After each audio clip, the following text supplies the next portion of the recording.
Graça e paz, amados. Deus abençoe a sua vida, Deus abençoe a sua casa e Deus abençoe todos os seus propósitos. Eu, depois de muito tempo, muitos meses, estou voltando a ativar o canal novamente. Nós tivemos uma série de problemas com equipamento, com celular, quebrou, e eu com outros propósitos financeiros e também a vida pessoal, vida no ministério, muito corrida. E creio que vocês sabem que para gravar esses vídeos demanda tempo, estudo da palavra, não é? Todo o preparo na questão da edição do vídeo, por mais simples que seja, toma tempo, demanda tempo. E se nós queremos fazer um trabalho caprichado, um trabalho que mereça, mesmo sendo amador, mas os nossos ouvintes mereçam, vai demandar tempo.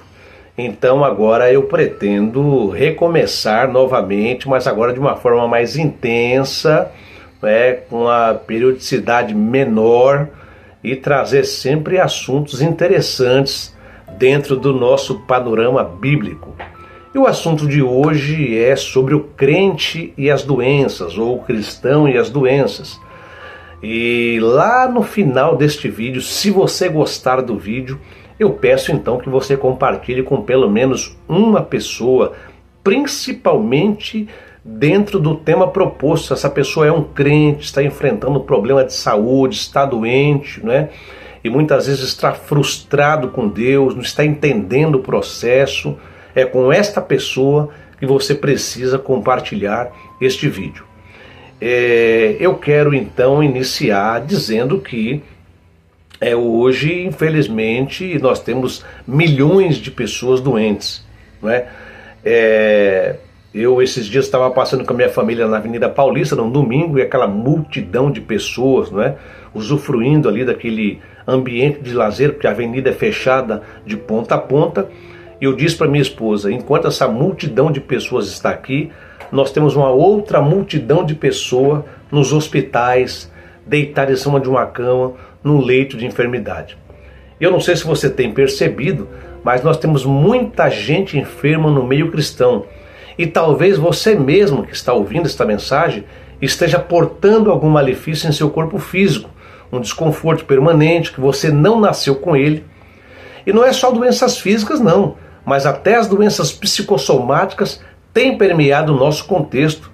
Basta ver quantos crentes e inclusive líderes espirituais, pastores, tiraram a sua própria vida, se suicidaram nos últimos anos aí, por diversos motivos, mas entraram num estado de depressividade, de doença psicológica tão grande que acabaram tirando a sua própria vida. Pode perceber que quando alguns pregadores chamam o povo enfermo à frente para orar, vai um número significativo de pessoas e, aliás, os maiores índices de pedidos de oração durante o culto são justamente para que Jesus cure os enfermos.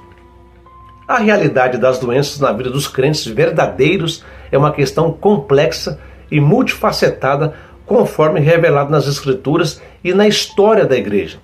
Primeiramente, é importante reconhecer que a doença em si não é um indicador de falta de fé ou de desobediência a Deus. A Bíblia e a história mostram claramente que cristãos verdadeiros, pessoas de fé, adoeceram e morreram de enfermidades. Vamos dar um exemplo clássico que há na Bíblia, e este exemplo ele me chamou a atenção por uma particularidade.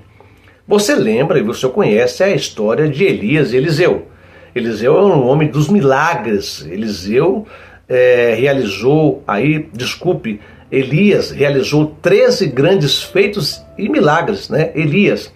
E dentre eles, se você leu as escrituras bíblicas e já viu a história deles, ele, por exemplo, lá em 2 Reis, capítulo 2 e o versículo 8, ele com a sua capa, ele abriu o rio Jordão. Imagine se você visse isso a olhos vivos, a olhos nus, um homem batendo a sua capa no rio e o rio se abrindo no meio. Lá em 1 Reis, capítulo 17, versículo 1, e Tiago, capítulo 5, versículo 17, vai corroborar com a primeira referência que ele profetizou uma grande seca e ela aconteceu. Ele também aumentou o azeite e a farinha da viúva, ele deu vida ao filho de uma outra viúva, não é? No capítulo 17, versículo 21 a 23, quando ele deita sobre o menino, não é? E aquele menino ressuscita. Mas quando esse Elias estava para ser tomado, para ser separado do seu moço, ele tinha um moço chamado Eliseu, aí Eliseu, não é? Ficou preocupado e Elias então se dirige a esse moço. Essa passagem está lá em 2 Reis, capítulo 2, versículo 9. Vamos ler 2 Reis, capítulo 2, versículo 9. O que é que está escrito lá? 2 Reis, capítulo 2 e o versículo 9.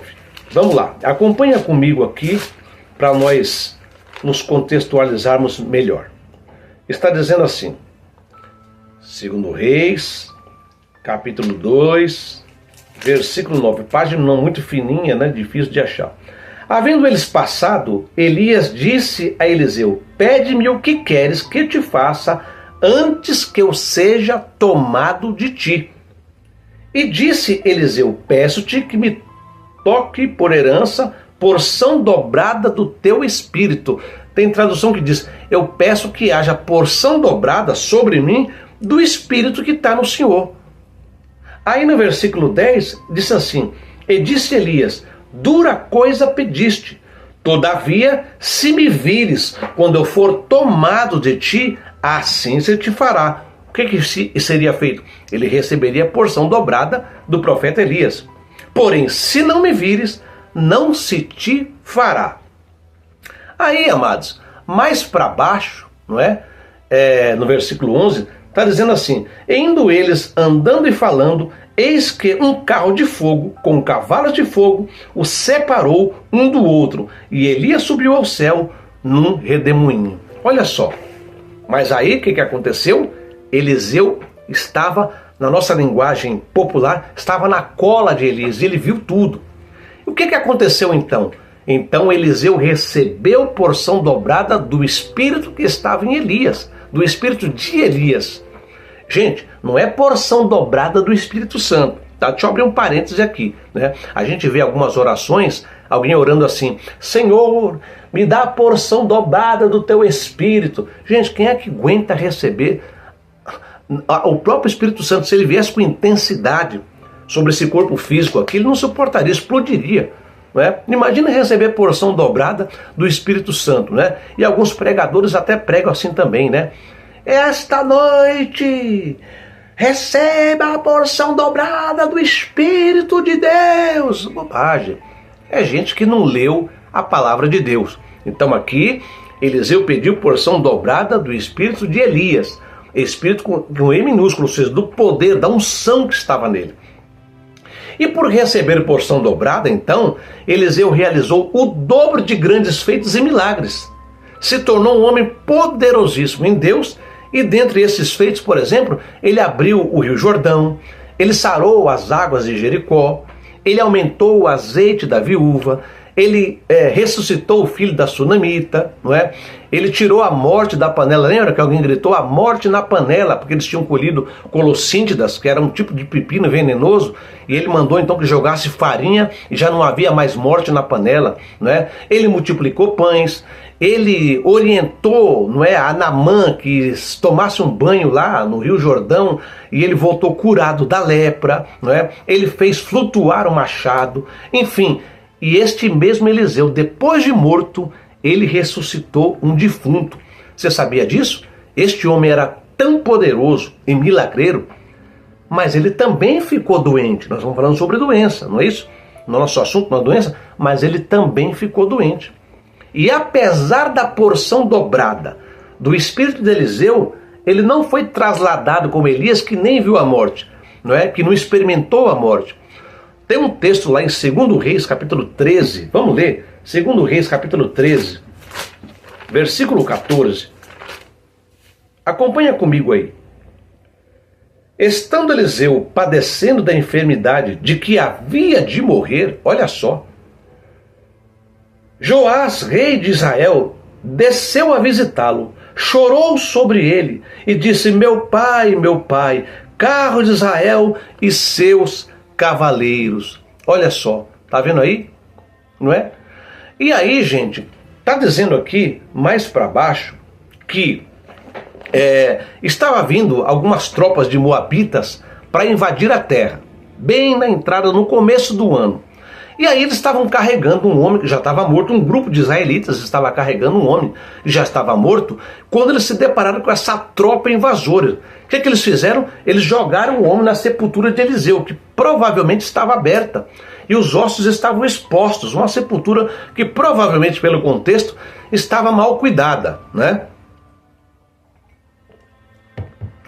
E a palavra diz que quando esse homem caiu dentro da sepultura, que ele tocou nos ossos de Eliseu, ele reviveu e se levantou sobre os seus pés.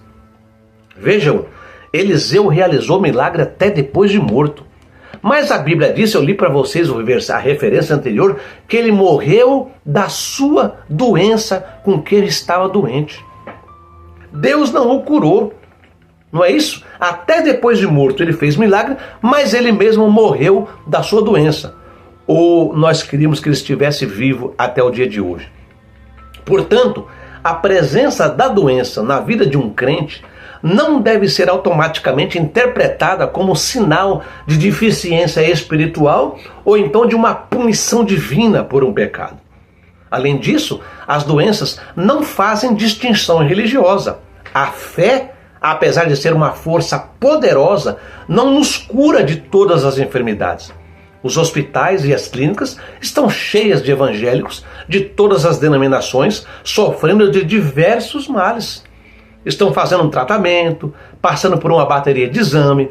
Então isso nos leva a questionar a crença de que a doença é sempre resultado de pecado ou falta de fé. É verdade, meus amados, que Deus pode e Ele faz milagres, inclusive curando doentes. Muitos crentes oram por cura e são atendidos. Eu mesmo vivi em minha vida milagre divino de cura.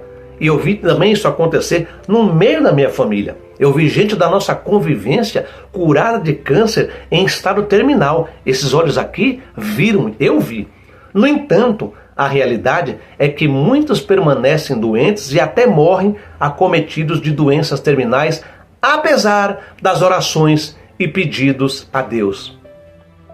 Por quê? Muitos casos, gente, aí sim, pode ser um tratamento divino por um pecado específico. Algumas pessoas Deus vai tratar e aí o cidadão ou a cidadã se quebranta, se arrepende e Deus tira da terra a salvo. Sim, o Deus de amor faz isso justamente por amor ou aquela vida vai se perder. Mas isso não é regra. Outras pessoas, infelizmente, cuidam muito mal da saúde, não seguem as recomendações médicas. Recusam-se, por exemplo, a fazer uma redução de peso, a fazer um exercitamento físico, comem daquilo que não é para comer, nada de dieta, não fazem regime, não é? Ou seja, a mordomia do corpo, ela é nossa, não é? Nós é que temos que cuidar do templo do Espírito Santo. Deus não é nosso empregado para fazer aquilo que é parte nossa. Conclusão, essas pessoas vão ficar doentes e ou vão viver enfermos e até abreviarão a sua vida. Agora, outros é o mistério de Deus. O meu pai, por exemplo, ele foi um evangelista. Meu pai era um ganhador de almas, né? Era um homem de fé. Mas antes da sua partida, ele ficou 4 anos em cima da cama. Alguns enfermos, né, pessoas que estavam doentes, foram visitados, não é? Ele orou, Jesus curou essas pessoas, mas ele mesmo não foi curado. Faleceu aos 56 anos de idade, deixando a minha mãe viúva, com 43 anos de idade e 3 filhos pequenos. Por que Deus permitiu algo que parece uma injustiça? Mistério dele e nem tudo ele explica. Como é que a gente vai esquecer do apóstolo Paulo recomendando que Timóteo se medicasse? Vamos ler 1 Timóteo capítulo 5, versículo 23. O que é que está dizendo este trecho da palavra de Deus? 1 Timóteo capítulo 5, versículo 23 está dizendo assim: não continues a beber somente água.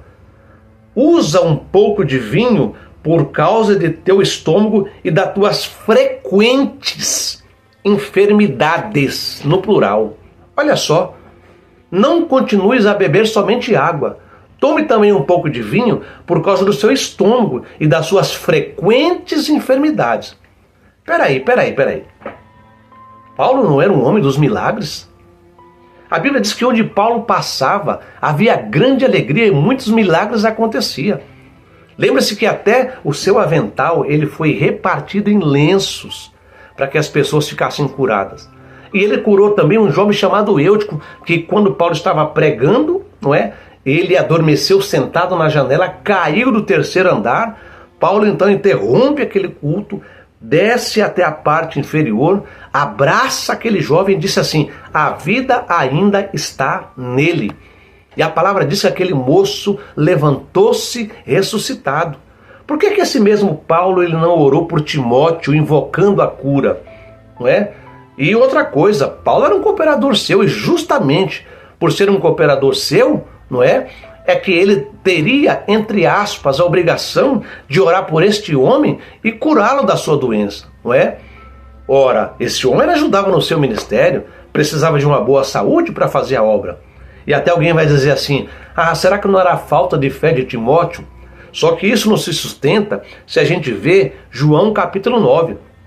Diz que Jesus ia passando com seu grupo de homens, e eles viram um cego sentado à beira do caminho, era um cego de nascença, e aí os discípulos perguntaram: Senhor, quem foi que pecou para que esse homem nascesse cego? Foi ele ou foi seus pais? Uma pergunta sem nexo, né? Como é que o menino pecou para nascer cego? Né? A criança no ventre tem pecado? Não tem.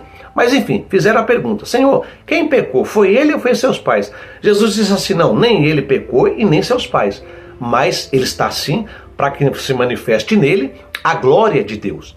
E diz a palavra que Jesus então cuspiu, fez ali um barrinho, um lodo, untou os olhos daquele cego e mandou que ele se lavasse no tanque de Siloé. Veja, gente, que fé tinha esse cego à beira do caminho? Ele está ali sem enxergar nada, ele escuta os discípulos conversando a respeito dele, não é? Em momento algum ele demonstrou fé.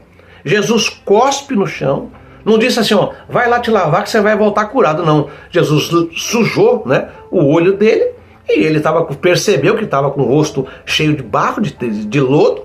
Ele se levanta e vai se lavar para limpar o rosto, mas a Bíblia diz que quando ele se lavou, ele ficou curado. Ele não manifestou uma fé ali, e nem sabia quem é que estava falando com ele. Na verdade, descobriu depois. Então, voltando para o caso de Timóteo, a questão não foi falta de fé. É um mistério que muitas vezes não sabemos por que Paulo está recomendando, o homem dos milagres recomendando que o seu cooperador tome remédio. A Bíblia nos informa que a doença faz parte do processo de morte introduzido no mundo pelo pecado. Lembre-se que Adão pecou e Deus disse para ele: se você comer desse fruto, você vai morrer. E ele de fato então passou a envelhecer, apesar de ter vivido 930 anos. E a doença não escolhe alguém com base na fé ou na piedade, porque a pessoa é muito boazinha, é muito crente, porque ela é muito devota ao Senhor, não é? Muitas pessoas de fé podem adoecer e até indivíduos descrentes podem desfrutar de boa saúde, não é? Quanta gente aí que não conhece a Deus, blasfemo, não é? Ateu, e ele tem boa saúde e até usa essa saúde para prostituição, para bebedice, para jogatina. Nós sabemos o seguinte, por esta palavra, que a completa libertação das doenças, não é, a libertação plena, ela vai ser realizada apenas na ressurreição, quando seremos plenamente curados de todas as nossas doenças. Exemplos bíblicos, como Jó e Isaac, por exemplo, mostram que homens fiéis e santos foram vitimados por doenças e enfermidades. E embora algumas enfermidades elas possam ser consequências de pecado específico, como eu disse agora há pouco, né? Como sugere inclusive Tiago, nem todas as doenças são castigos divinos. Então, meu amado irmão, ao enfrentar a doença, não é? Eu digo isso para todos os crentes, nós devemos nos lembrar que ela é parte do mundo caído em que vivemos, uma consequência do pecado original. Isso não significa que Deus nos abandonou, que nós falhamos em nossa fé. E nem essa mensagem é para que você fique desmotivado e sem entusiasmo em crer que Jesus ainda cura e faz milagres. A Bíblia nos incentiva a orarmos pelos enfermos, crendo na cura, mas vamos tomar como exemplo, por exemplo, a oração de Jesus no jardim do Getsêmani. Como é que ele orou? Na iminência da sua morte, antevendo o sofrimento, inclusive suando grandes gotas de sangue, tal era a sua angústia, uma angústia extrema. Ele disse assim: Pai, se for possível, passa de mim esse cálice, mas que seja feita a tua vontade e não a minha. Então, amados, a nossa oração é essa: Senhor, eu quero ser curado dessa doença. Eu acredito no poder da tua palavra, eu acredito no poder da cura, eu acredito que o Senhor cura, mas que seja feita a tua vontade. Nós entendemos que em tudo que o crente passa, a vontade de Deus, seja ela permissiva ou a vontade plena, está dentro dos seus planos. Portanto, você pode orar, você pode clamar, peça, espere resposta divina, porém, este corpo, se for curado, um dia ele morrerá, ou seja, haverá uma doença definitiva neste plano terreno que será o passaporte para uma vida melhor. E isso independe da idade, da posição social, do estado civil. Nós devemos nos apegar ainda mais firmemente à nossa fé e à esperança de redenção final e na restauração prometida por Deus. Contudo, é essencial reconhecer que a doença pode levar alguns a uma crise de fé, né? Muitas pessoas, quando ficam doentes, entram em crise de fé, e quando a cura não acontece como esperado, alguns vão ficar decepcionados e muitos até abandonam a fé e abandonam a igreja. Porém, é crucial entender que a doença, mesmo na vida dos fiéis, é uma realidade bíblica e histórica e deve ser enfrentada com fé, paciência e a firme esperança na soberania e nas promessas de Deus. Então, amado, essa mensagem não é para você, especialmente se estiver doente, se conformar, né? Então não vou nem orar mais, porque acha que chegou sua hora de se conformar e aceitar essa doença sem luta, não é? Não, faça a sua parte, cuide bem da sua saúde. Se tiver de se medicar, se medique periodicamente, exatamente como manda o médico. Tomar remédio não é falta de fé. Se você estiver orando para ser curado, continue com essa mesma fé, crendo que Deus é poderoso para operar milagres e maravilhas, e tome o seu remédio até que Ele faça a obra. Quantos testemunhos eu ouvi, não é? De que a pessoa estava orando, clamando, pedindo a Deus por uma cura, mas também estava tomando remédio. E uma consulta seguinte foi ao médico. Aí o médico faz todos os exames e diz: olha, eu não sei o que aconteceu, mas você não tem nada. Pode parar de tomar o seu remédio, você não tem nada, não é? E se confirmou a cura. A minha mãe, por exemplo, ela orou por uma enfermidade que ela tinha durante 15 anos, chamada estomatite. Qualquer coisa ácida que ela comia, uma laranja, uma fruta cítrica, um abacaxi, ou qualquer coisa que tivesse um tempero muito forte, estourava bolhas, né, de pus na boca dela, na garganta. Era um suplício tremendo. A comida que ela fazia era uma comida separada. Se ela fosse num evento, numa festa, num buffet, num casamento, num aniversário, ela tinha que ficar escolhendo o que ia comer, e muitas vezes não comia nada, né? 15 anos, uma mulher de oração, dirigente de círculo de oração por mais de 25 anos. Quantos milagres Deus fez pelas mãos dela, né? E ela, depois de 15 anos orando, Jesus a curou dessa doença que não tem cura, só tem tratamento. Agora, eu te pergunto, por que Deus não curou antes? Só Ele sabe. Eu não tenho um conceito teológico para isso. Aos 75 anos, ela faleceu de insuficiência cardíaca. Nós oramos para Jesus curar aquele coração fraco que ela tinha, né? O tempo que antecedeu a sua morte, coração muito fraquinho, coração inchado. Foram madrugadas e madrugadas, eu e ela em seu quarto, clamando ao Senhor. Só que há um detalhe: a minha mãe nasceu em Palmeira dos Índios, em Alagoas, e ela era adolescente quando ela foi picada pelo barbeiro, adquirindo a doença de Chagas. Quem adquire essa doença geralmente vive no máximo aí até 50 anos de idade, segundo a medicina. mas ela viveu até os 75 anos, ou seja, Deus deu 25 anos a mais para que eu e meus irmãos usufruíssemos da presença dela. Como é que eu vou reclamar contra Deus se ela permaneceu, não é, dentro desses 25 anos, 15 doente, mas estava viva e fazia o seu tratamento e vivia bem? Então, amados, Deus tem seus mistérios. Então esta mensagem, finalizando, é para que saibamos que não somos intocáveis. Nós podemos adoecer, podemos nos utilizar de serviços médicos e morrermos, se assim for a vontade, plano ou permissão divina. O importante, acima de tudo, é sermos fiéis até a morte e alcançarmos fé para dizer, como disse o apóstolo Paulo lá em Filipenses, capítulo 1, versículo 21 ao versículo 24, quando Paulo disse assim: porque para mim o viver é Cristo e o morrer é lucro. Caso continue vivendo no corpo, terei fruto do meu trabalho e já não sei o que escolher, porque estou pressionado dos dois lados.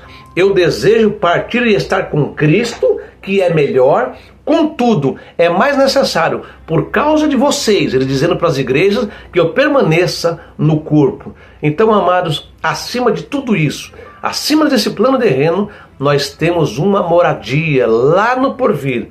E se a doença for o passaporte para a nossa partida, que assim seja. Ninguém quer ficar doente. Ninguém gosta de ficar doente. Depois da salvação, a saúde é a maior riqueza que um cristão pode ter. A maior riqueza que um homem pode ter é a sua saúde.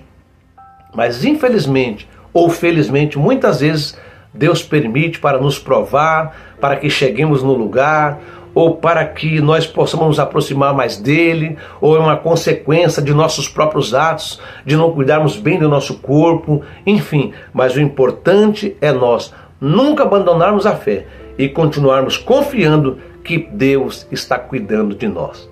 Amém, querido? Deus abençoe você, mais uma vez eu digo, Deus abençoe a sua casa. Se você gostou, compartilhe, curta este vídeo, inscreva-se no nosso canal, nos ajude a publicar mais vídeos como esse de orientação dentro da Palavra de Deus. Um abraço a todos e que o Senhor vos guarde até o dia da sua vinda.